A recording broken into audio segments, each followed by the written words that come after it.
Many people believe they are building assets, but the truth is, they are only buying more things that force them to work harder. If the things you own do not pay you every month, then chances are you do not own them, they own you. You may have heard countless pieces of advice about money. People say, buy a house, buy a car, own more so you can feel safe, and you did everything you were taught to do. You work hard, you are disciplined, you do not shy away from long days. On paper, your life looks like it is moving forward. But then one evening, when everything becomes quiet, you begin to ask yourself, why is it that the more I have, the less free I feel? Why is my schedule getting fuller, my responsibilities heavier, yet my sense of security still so fragile? You are not lazy. The problem is not effort. The problem is direction, like someone running very fast, but on a road that leads nowhere. You burn energy, time, and even peace of mind just to maintain what are called assets. And it is at that moment that an uncomfortable truth slowly reveals itself. Having your name on something does not mean it creates value. I still remember very clearly the moment I realized this. I too was once proud of what I had. I thought I was moving forward, building a solid future.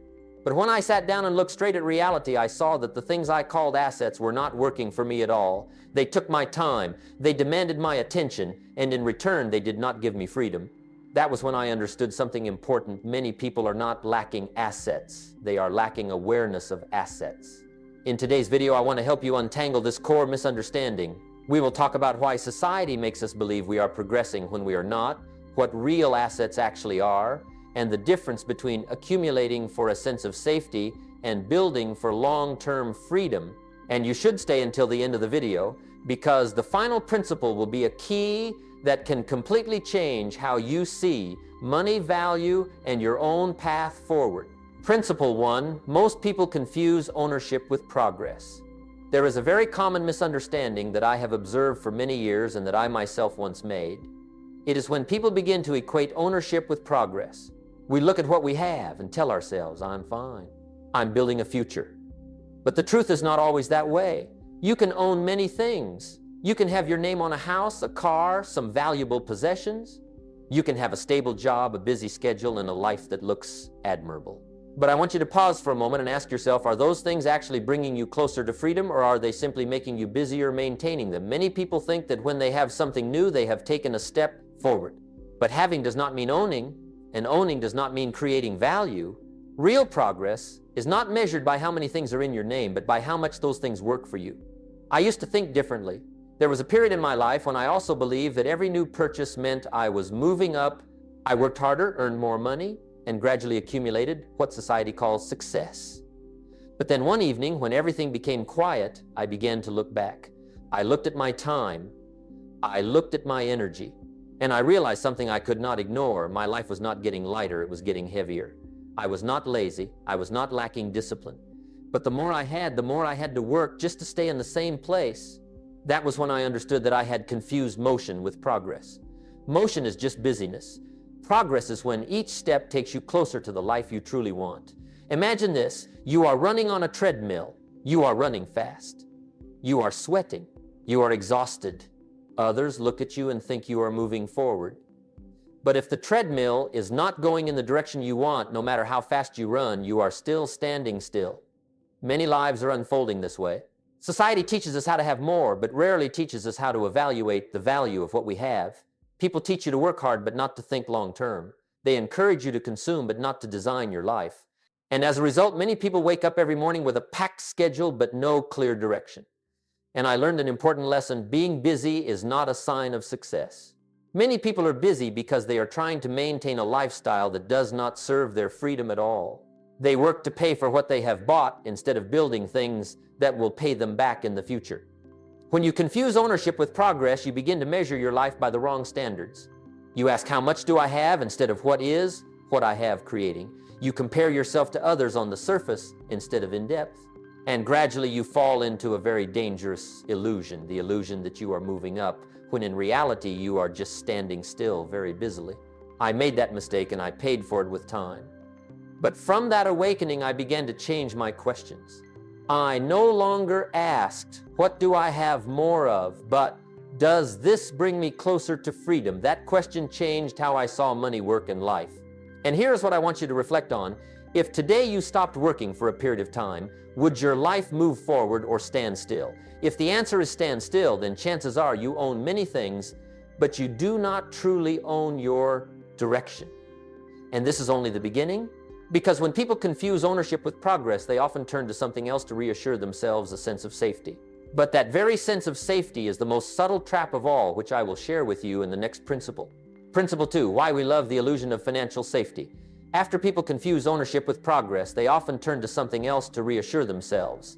That something is not freedom, it is not value. It is a sense of safety.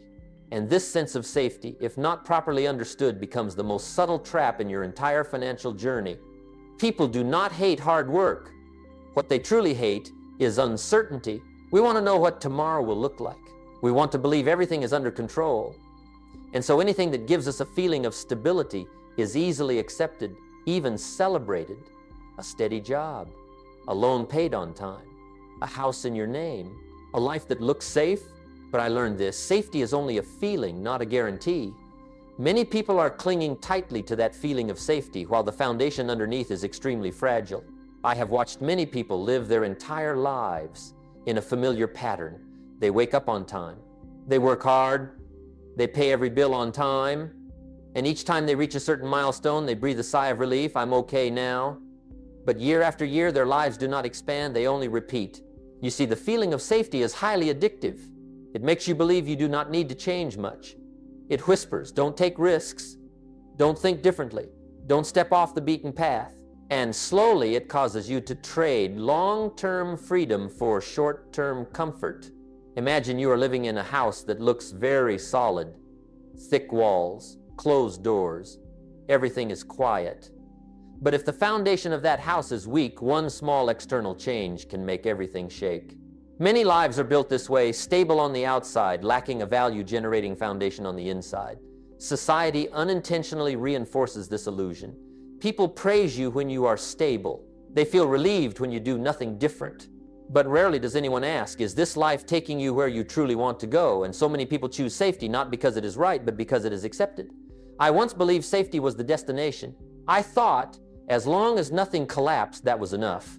But then I realized a very blunt truth. Safety does not move you forward. It only keeps you standing still. And in a constantly changing world, standing still is the same as moving backward. When you fall in love with false safety, you begin to make very small but repeated decisions. You choose what is familiar instead of what is valuable. You choose what is easy to maintain instead of what has the ability to grow. You do not ask, what will this create, but will this make me anxious? And over time, those small choices build an entire life that is limited. I learned that freedom is never found in the comfort zone. Freedom is found where you understand risk, take responsibility for your choices, and build value with intention. Real safety does not come from avoiding risk, but from having things that continue to work for you even when everything around you changes. Let me ask you a very direct question. What makes you feel safe today? And if you look 5 years ahead, will that still hold you steady, or is it only lulling you to sleep right now? Many people are not poor because they lack money. They are poor because they traded too long to preserve a sense of safety that was never real. And when they realize it, what they lack most is not opportunity, but time. And that is when the question becomes clearer than ever. If safety is only an illusion, then what is a real asset? What not only makes you feel okay today, but also creates value tomorrow? And that is where we need to go next. Because once you strip away the illusion of safety, you will begin to see an even more uncomfortable truth. Many things called assets are actually quietly draining money from you. And that is what I will share with you in the next principle. Principle, 3 things that drain you are not assets. Once you begin to see through the illusion of safety, another truth gradually becomes clear, and this truth is not comfortable. Many things we call assets are actually quietly draining our money, our time, and our energy every day. They look valuable, but their true function is the exact opposite. Let me put it plainly. If something consistently takes more than it creates, then no matter how nice a name you give it, it is not an asset. It is a burden dressed up in a more pleasant label. And the danger lies here that burden is often praised by society. Many people are proud of what they own. They talk about their house, their car, their expensive belongings. And I am not saying those things are bad. The issue is not the things themselves. The issue is the role they play in your life. Are they serving you, or are you serving them? I have met many people whose lives look very complete. They have everything society says, a successful person should have. But when you sit down and talk more deeply, you hear a different voice, a tired voice, a constant anxiety, a feeling that they cannot stop even for a moment, because if they stop, everything will begin to collapse. That is not ownership, that is bondage. Imagine carrying a bucket with a hole in the bottom. You keep pouring water into it and call it progress. But no matter how hard you try, the water keeps leaking out drop by drop. Many people are living this way. They earn money, then that money flows out to maintain things that create no new value.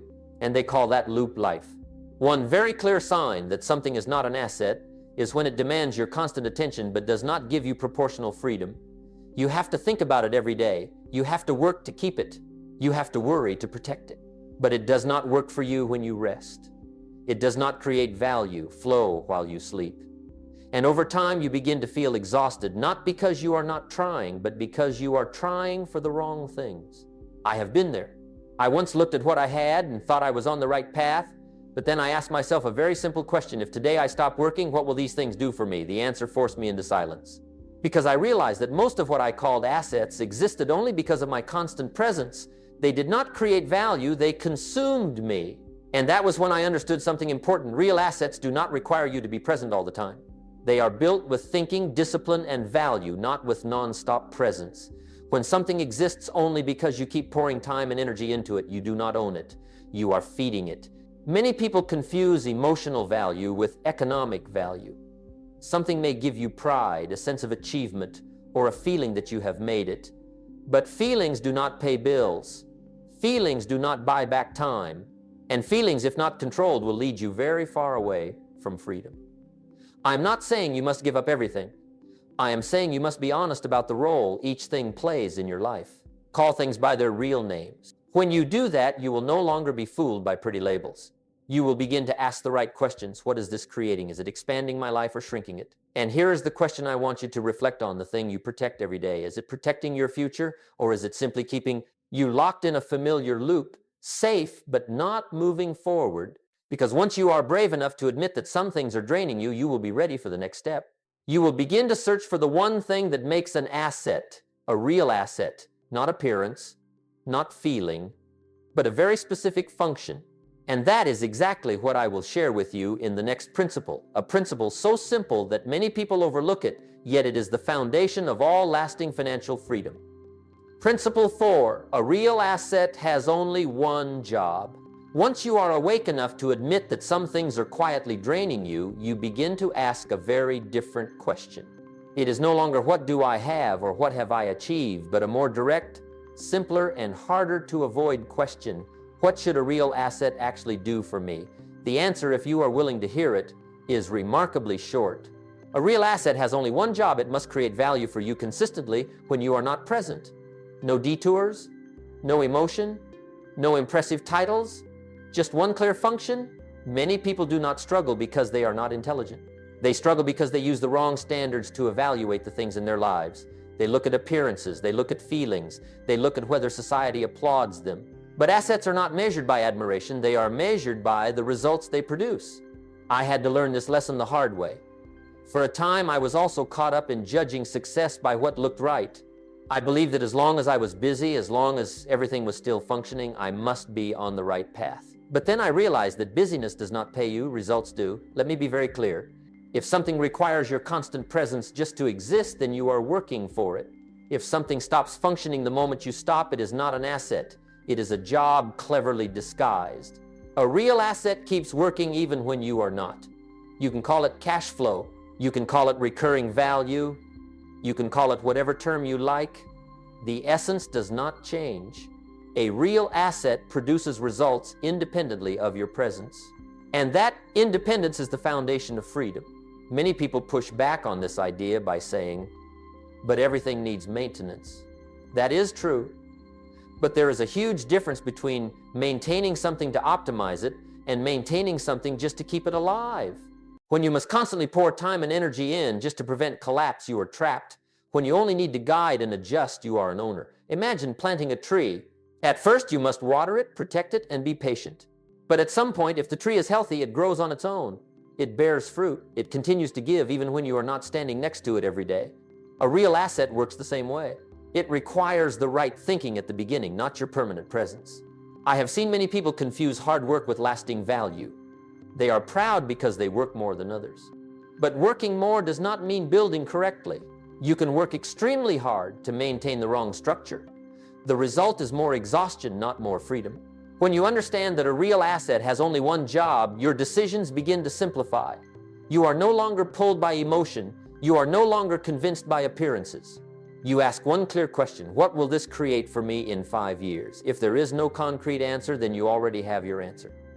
I once completely changed my perspective with that single question. Every time I faced a choice, I stopped asking whether it made me feel good.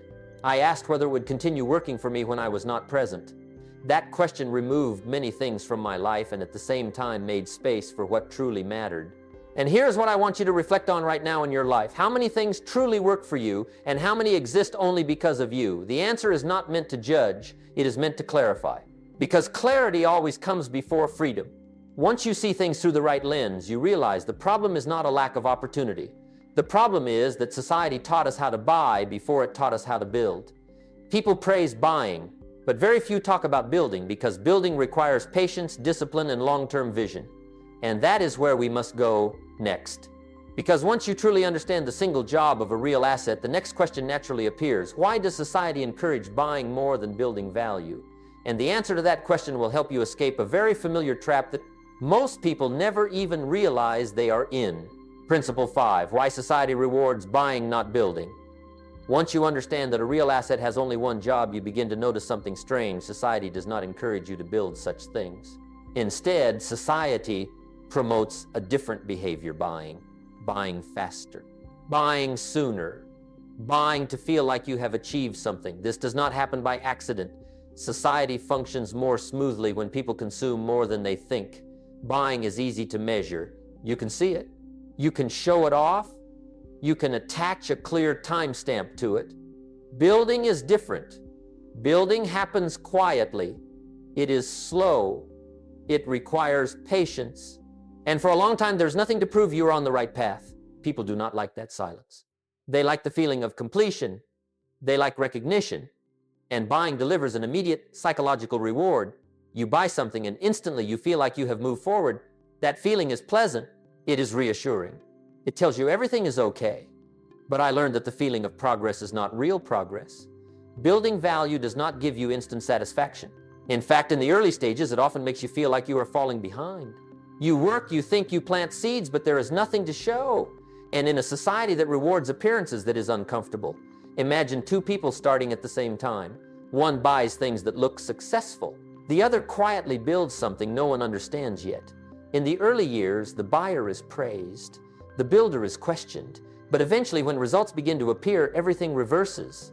The problem is that very few people are patient enough to reach that moment. Society teaches us how to spend money before it teaches us how to create value. People teach you how to spend, how to borrow, how to upgrade your lifestyle. But rarely does anyone teach you how to design a structure that produces recurring value.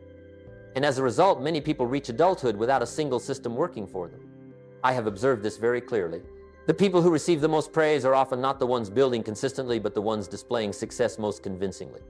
But display does not create freedom.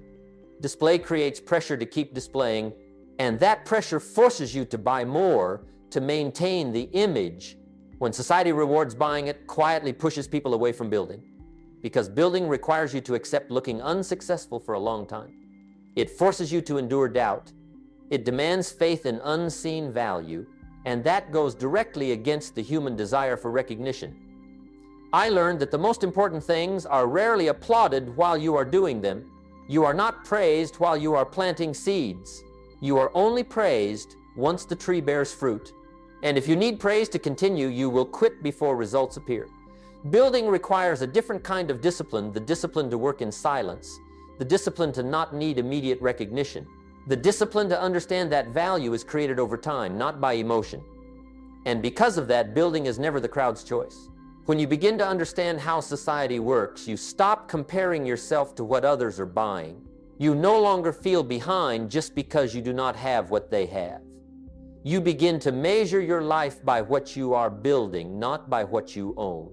And here's the question I want you to ask yourself. If society does not reward building, are you still willing to build? If no one applauds, no one recognizes, no one understands what you are doing, will you continue? Because the answer to that question will determine where you belong. Many people do not lack ability. They lack the patience to build in silence. They choose buying to feel like they have arrived somewhere. But arriving somewhere does not mean arriving at the right place. And when you become accustomed to buying instead of building, you fall into the next trap, the trap of financial busyness. You manage more, spend more, worry more, but you do not create more. And that is exactly what I will share with you.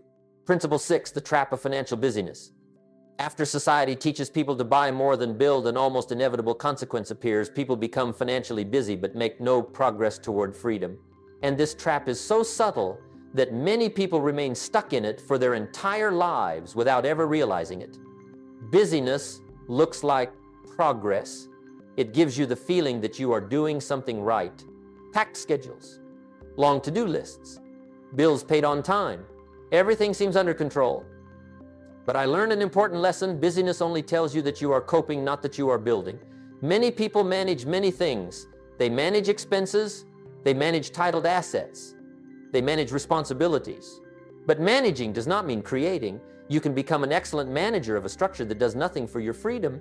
And the danger is this: once you get used to managing, you start to confuse it with progress. I have met many people who are always busy. They are never free. They never stop. But when you ask them a simple question, is what you are doing creating anything new? The answer is often vague, because most of their time and energy is spent keeping things from falling apart, not expanding their lives. Imagine rowing a boat upstream. You row hard, you are exhausted, but if you stop for even a moment, the boat immediately drifts backward. Many lives are unfolding exactly like this. People do not dare rest, do not dare stop, do not dare rethink, because they fear that slowing down will cause everything they have to drag them under. That is not freedom, that is dependence. Dependence on your constant presence. Dependence on never being allowed to fail. Dependence on always being there to fix, maintain, and patch things up. And gradually your life becomes a chain of reactions rather than a deliberately designed journey. I fell into that trap myself. I once believed that if I were responsible enough, hardworking enough, everything would be fine. But then I realized that responsibility applied in the wrong place becomes a burden, not a strength.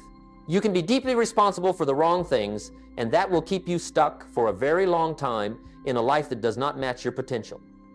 Financial busyness makes you believe you have no time to think. But the truth is, you have no time because you do not think. When you do not stop to evaluate direction, you simply move faster on a road that does not lead to freedom. One clear sign of this trap is when all your decisions are short-term. You choose what makes today lighter, not what makes next year better. You solve problems, but you do not change the structure that creates them. And as a result, the same problems return again and again. I learned that freedom does not come from doing more, it comes from doing better. When you do things right, you do not need to always be present. You do not need to constantly react. You begin to build things that can operate, sustain, and create value on their own. Let me ask you a very direct question. If today you stepped away for a while, what in your life would continue to move forward? If the answer is nothing, then you may be extremely busy but not free. The trap of financial busyness does not collapse in one day. It is built from thousands of small, seemingly harmless decisions. And the only way out is not to try harder, but to change how you define assets, value, and ownership. Because once you truly face your busyness, you are ready for an even deeper awakening. You begin to see that the problem is not just what you do, but how you understand ownership. And that misunderstanding is what has led so many people to believe they are moving forward, when in reality, they are just spinning in circles. And that is exactly where we arrive at the most important principle of this entire journey, the principle I wish I had understood much earlier. Principle 7, ownership without value is an illusion of progress. There is a truth that very few people dare to face, because once you look at it directly, you are forced to take responsibility for your entire life. Ownership, when it does not create value, is merely an illusion repeated long enough to feel familiar. And it is precisely this illusion that causes so many people to believe they are moving forward, when in reality they are only going in circles. I want you to pause here for a moment. Do not rush to think about money. Do not rush to think about specific things. Think about role. Something truly belongs to you only when it expands your life, not when it simply carries your name. When ownership is not paired with value, it does not bring freedom, it brings responsibility. And responsibility, when it is not exchanged for value, becomes a burden. I once believed that owning more was better.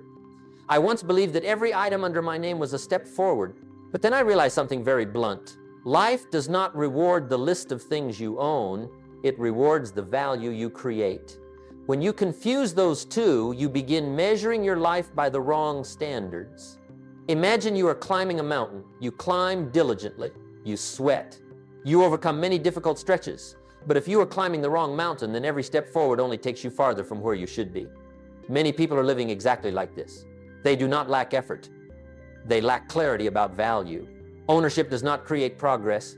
Value creates progress. When something creates value, it continues to give. It grows. It expands. And when you own things like that, your life begins to feel lighter. You do not need to be present all the time. You do not need to react to every small fluctuation. You begin to have space, and that space is freedom. But what about ownership without value? It does the opposite. It requires you to be present constantly. It consumes your time. It drains your energy. And gradually it shapes the way you live. You begin working to keep what you have instead of letting what you have work for you. That is the moment you are owned by the very things you call yours. I have met many people who grow older with a long list of things they own, yet never become richer. Not richer in time, not richer in choice, and not richer in peace. They are not poor because they lack assets. They are poor because they accumulated the wrong things. And this is where everything becomes very clear. You cannot build freedom by collecting.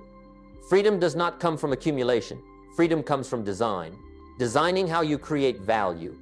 Designing structures that can operate without requiring your constant presence.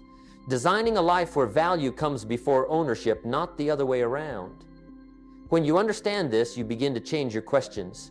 You no longer ask, what can I get more of? You ask, what value will this create in 5 years? And if there is no clear answer, you are awake enough to step back. That is not missing out. That is wisdom. I wish I had understood this principle earlier. I wish I had known that not every opportunity to own is an opportunity to progress. There are things that if you are brave enough to decline will make your life much more expansive. Refusing things that do not create value is also a form of discipline. Let me ask you a very honest question and answer it silently. Are the things you protect every day actually expanding your future, or are they simply keeping you inside a familiar structure, safe but not leading to freedom? When you look directly at that question, you will feel an internal shift. Not fear, not regret, but clarity. And that clarity will naturally take you to the next step. Because once you realize that ownership without value is only an illusion of progress, you will begin to see one final thing. The problem is not age, but the direction of accumulation. Some people pass through many years without becoming wealthier because they accumulate things that do not grow. And that is exactly what we need to talk about next. Principle 8, why people age but don't accumulate wealth. There is a question that has made me think deeply as I observe human lives. Why do some people pass through decades of work, yet their lives never expand? They age. They gain more responsibilities. They gain more experience. But freedom remains far away. The answer is not laziness and it is not luck. It lies in the direction of accumulation. Time by itself does not make anyone wealthy. Time only amplifies what you are accumulating. If you accumulate correctly, time becomes an ally. If you accumulate incorrectly, time becomes a burden. Many people believe that if they just endure long enough, everything will work itself out. But time does not correct flawed thinking. It only makes the consequences more visible. I have met many people who work their entire lives. They begin with hope. They continue with responsibility. And they end with exhaustion. Not because they did not try, but because each passing year they only accumulated more things that do not grow. They accumulated obligations. They accumulated costs. They accumulated worries. But they did not accumulate value. Think about this. If each year you only add things to your life that must be maintained, then over time your life becomes heavier.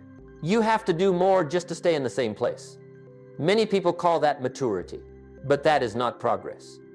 Aging without becoming wealthier often begins with very small decisions.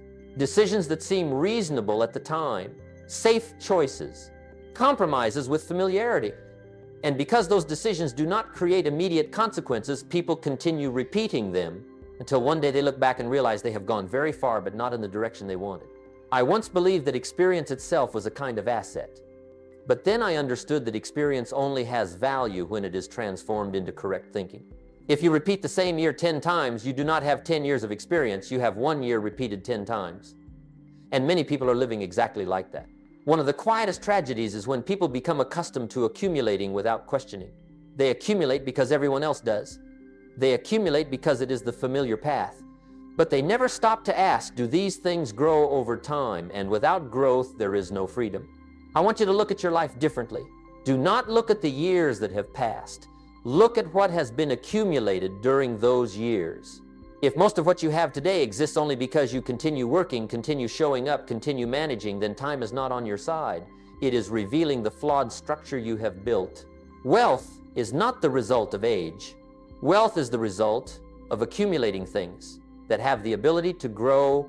When you accumulate correctly, each passing year makes you lighter. When you accumulate incorrectly, each passing year makes you heavier. It is a very simple and very fair test.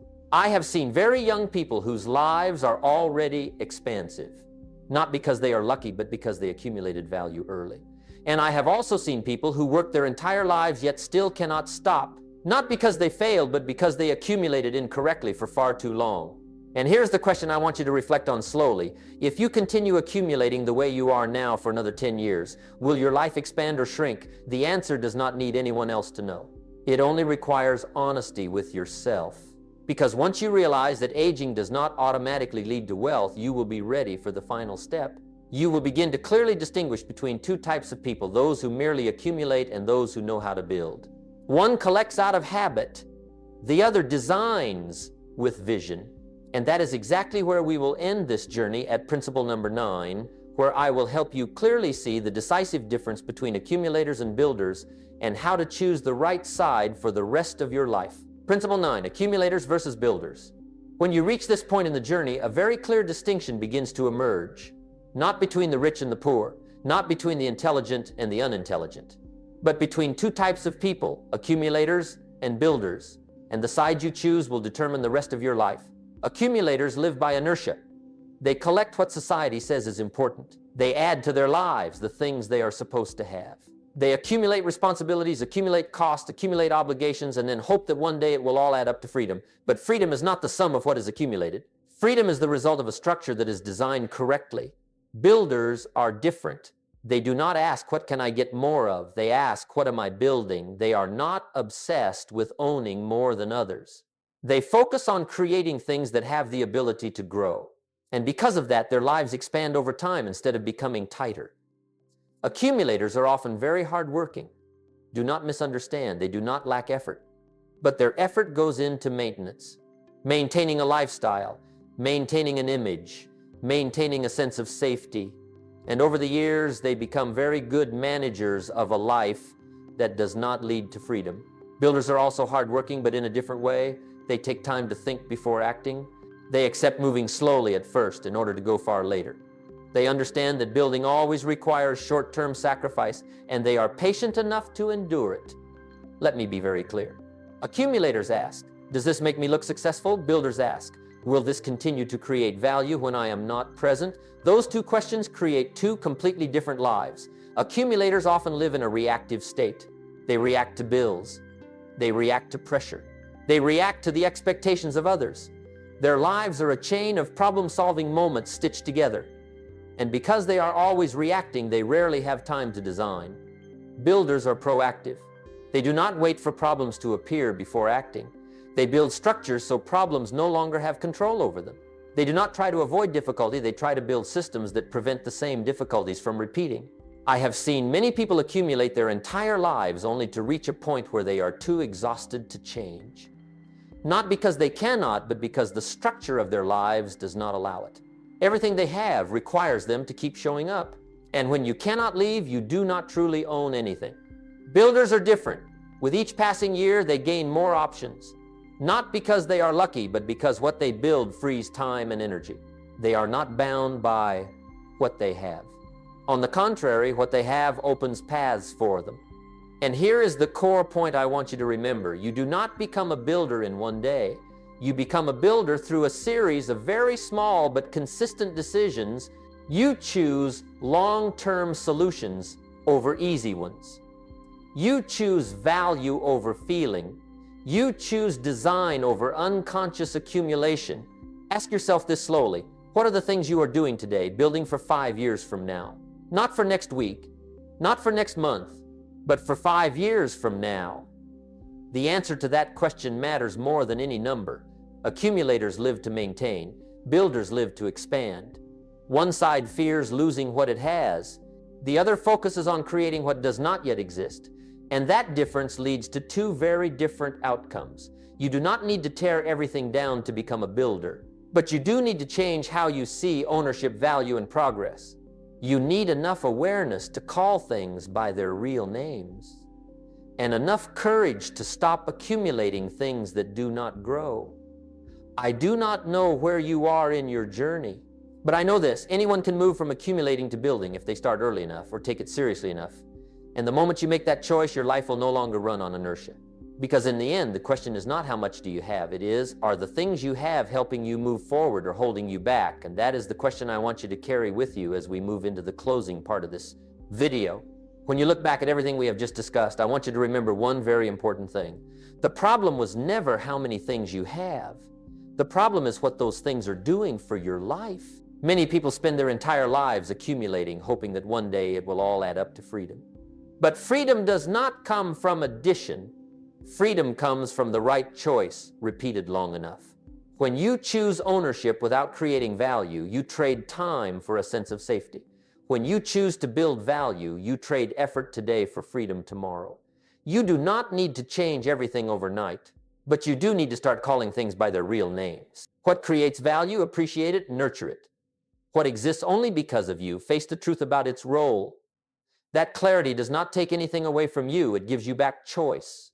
Each person's life is the result of small decisions repeated every day. And that is truer than ever in the journey of finance and personal freedom. You do not become free because of one big decision. You become free because you stop repeating the wrong ones. If this video made you think, if it helped you re-examine what you are calling assets, I invite you to continue this journey with me. Press like if these principles resonated with you. Subscribe so we can continue exploring lessons that help you build a more expansive life, not through illusion, but through real value. And I want to ask you one question right here, right now. The thing you are calling an asset, is it helping you move forward or holding you back? Leave your thoughts in the comments. I read every line, and I truly appreciate those who are serious about their personal growth journey. You and I share one gift today. Use it wisely, because success is not a destination, it is a journey you commit to every day. I truly appreciate that you stayed until the end of this video. See you in the next video.